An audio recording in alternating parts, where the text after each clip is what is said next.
જ પૂરતા નથી, તેમનામાં કળા, કારીગરી અને સંગીત માટે રસરૂચિ કેળવાય તે પણ અત્યંત મહત્વનું છે.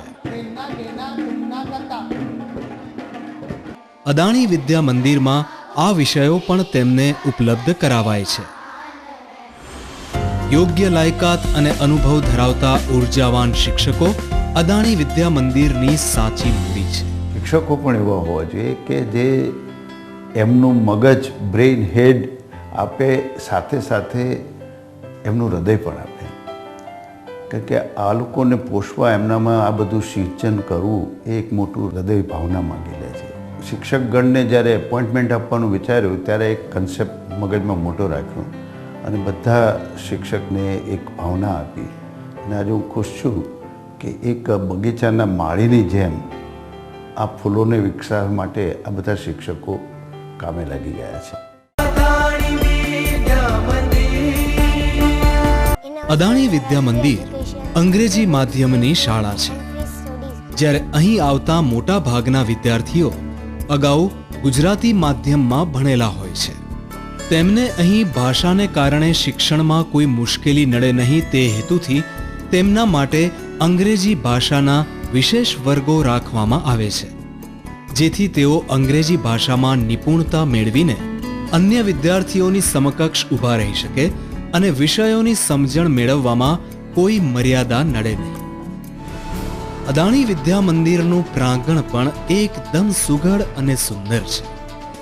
એક ઉત્તમ શૈક્ષણિક સંસ્થાને ગૌરવ અપાવે તે 26,526 સ્ક્વેર મીટરના વિશાળ પરિસરમાં આશરે 1,10,000 સ્ક્વેર ફીટનું મજબૂત બાંધકામ અદાણી વિદ્યા મંદિરના વિદ્યાર્થીઓ માટે બોધિ વૃક્ષ સમાન છે.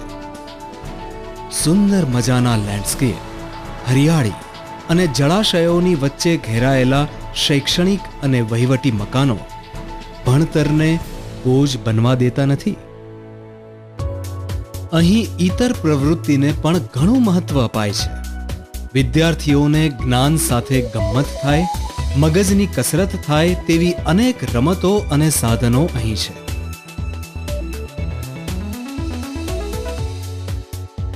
ડ્રોઈંગ અને ક્રાફ્ટ વર્ક દ્વારા વિદ્યાર્થીઓ પોતાની સર્જનાત્મક શક્તિને પણ ખીલવી શકે છે. અહીંની લાઇબ્રેરી પણ એટલી જ સમૃદ્ધ છે.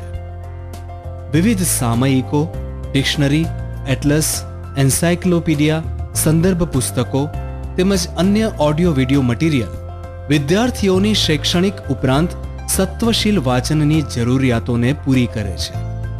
શાળામાં નિયમિતપણે બાળકોની તબીબી તપાસ પણ કરવામાં આવે છે.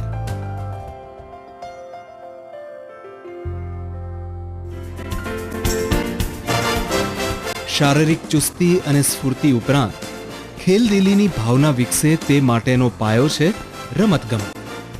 અહીં અનેક ઇન્ડોર અને આઉટડોર ગેમ્સ વિદ્યાર્થીઓને ઉપલબ્ધ છે.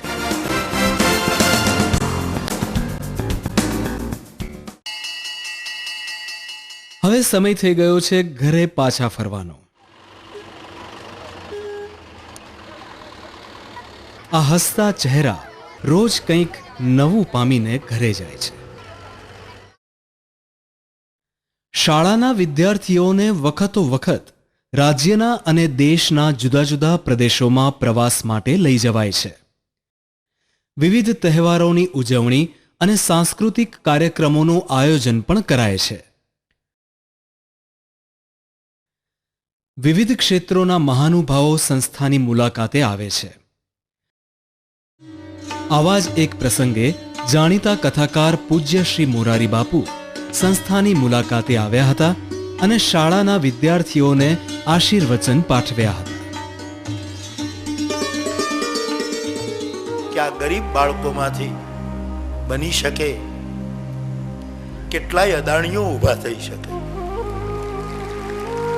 કેટલાય શિક્ષણ શાસ્ત્રીઓ ઊભા થઈ શકે, કેટલાય રાજ્યને લીડ કરે એવા મહાનુભાવો ઊભા થઈ શકે, કેટલાય આધ્યાત્મિક જીવન દ્વારા વિશ્વને પ્રકાશ આપે. આ એક બહુ મોટો સરસ પ્રયોગ છે. આમાં કોણ ક્યારે નીકળશે નહીં, કારણ કે એના મુખમાં તો વિરાટ સમાયેલું છે. એનામાં બધી જ સંભાવનાઓ પડી છે, આપણે એને ખોલવાની.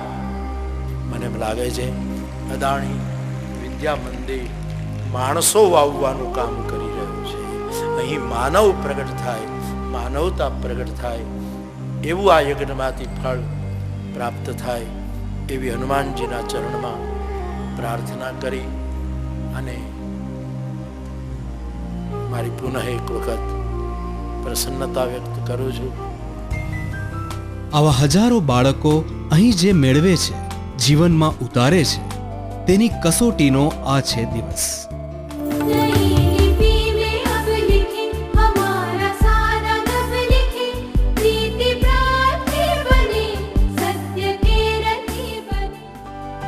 અને જ્યારે પરિણામ આવે છે ત્યારે આ બાળકોના અને મા બાપના ચહેરાઓ પર જે ખુશી, જે આનંદ છલકાય છે તેનું માપ તો કેવી રીતે કાઢી શકાય?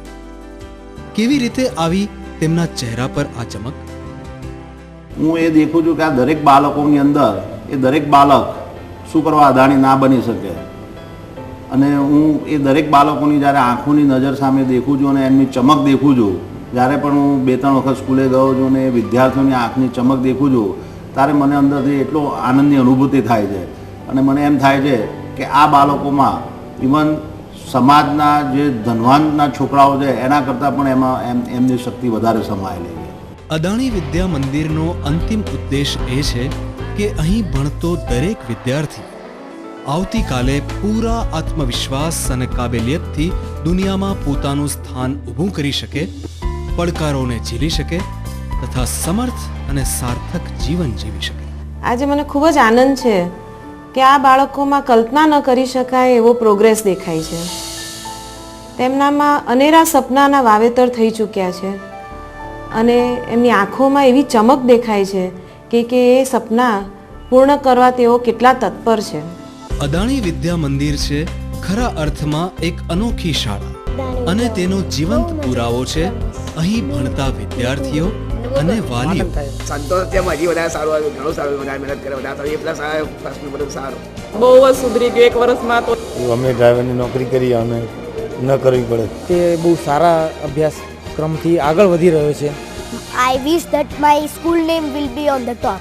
અદાણી વિદ્યા મંદિરે જે છોકરાઓને એક્ટિવિટી આપી છે એનાથી છોકરાનું નોલેજ પણ વધ્યું છે. બહુ સરસ છે, કરી બેબી આગળ વધશે મને લાગે છે. આના પાછળનું જે વિઝન જેની પાસે છે એને અમે એક ગોડ જેવા માનીએ છીએ. આવી સંસ્થા બીજી પણ ઊભી થાય, જેવી મારા જેવી વ્યક્તિઓને સહાય થાય અને મદદરૂપ થાય, એ કોઈનું સહારું ના લેવા પડે, જેનું પીઠ પણ આવી સંસ્થાને અમારા જીવનના આશીર્વાદ બને. મેં અત્યાર સુધી ઘણી સ્કૂલો જોઈ, પણ અહીંયા અદાણી વિદ્યા મંદિરનું સ્ટ્રક્ચર અને સ્કૂલનું એજ્યુકેશન એ બહુ સરસ છે. મારું ગોલ સુધી પહોંચવાનું બી આ સ્કૂલમાં મને ખબર પડી બહુ જ. જો બેબી જે બનવા ચાહે, જેની તમન્ના હોય, એ બધી આ સ્કૂલ વખતે પૂરી થઈ શકે. मैं ऐसा सोचती हूँ कि ये स्कूल में मीन्स अगर मैं जो चाहूँ मैं अपना वो सपना पूरा कर सकती हूँ. हमारी लड़की जो भी करना चाहे तो कर सकती है, उसका सपना हमको दिख रहा है कि वो सक्सेस हो सकता है अगर ये मेहनत करे तो. આખરે તો આ બધું છે આ બાળ દેવદૂતો માટે, ભાવિ પેઢી માટે, જે આપણા આવતીકાલના સમૃદ્ધ ભવિષ્યનો આધાર છે. વિશ્વના મહાન વૈજ્ઞાનિક આલ્બર્ટ આઇન્સ્ટાઈનનું એક સુંદર વાક્ય છે કે વિશ્વમાં જ્યાં સુધી એક પણ બાળક દુખિયારું હોય ત્યાં સુધી કોઈ પણ શોધ એ મહાન શોધ નથી, કે કોઈ પણ પ્રગતિ એ ભવ્ય પ્રગતિ નથી.